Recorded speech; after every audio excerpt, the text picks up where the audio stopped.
Our top story tonight. Amid the country's escalating trade tensions with Japan, senior South Korean officials are in Washington to discuss the matter with their U.S. counterparts. Meanwhile, working-level trade talks between South Korea and Japan have been scheduled to take place tomorrow. Our Kim Hae-sung starts us off. South Korea's Deputy National Security Advisor Kim Hyun-jong arrived in Washington on Wednesday local time to meet U.S. officials and discuss trade and security issues.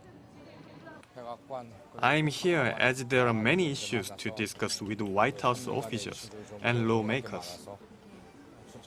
일본의 그 대한 수출 규제 때문에 지금 우리가 미국에 좀 중재를 요청한다 이런 역할들. That issue will certainly be discussed, most definitely.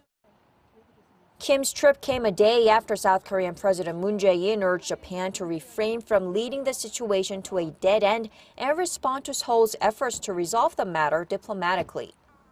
Tokyo imposed trade sanctions on key high-tech materials to South Korea last week, and Seoul and Tokyo clashed at the WTO over the export curbs earlier this week. Seoul's top diplomat for bilateral economic affairs, Kim Hee-sang, is also in Washington to meet with U.S. officials, including Mark Knapper, the State Department's Deputy Assistant Secretary for Korea and Japan. He is expected to outline the potential impact of Tokyo's controversial trade measures and the possible spillover effect on the global supply chain of electronic products.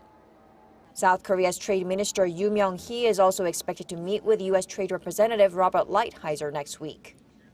The Trade Ministry also confirmed Thursday that working-level trade officials from South Korea and Japan will meet Friday afternoon in Tokyo to discuss Japan's trade restrictions. It added that it will call on Japan to elaborate on its allegations that South Korea illegally exported items such as hydrogen fluoride to the north, a substance which can be used in chemical weapons. The ministry said the claims are groundless, adding that South Korea has strong trade controls and that those materials were not shipped to any countries under UN sanctions. Kim Hae-sung, Arirang News.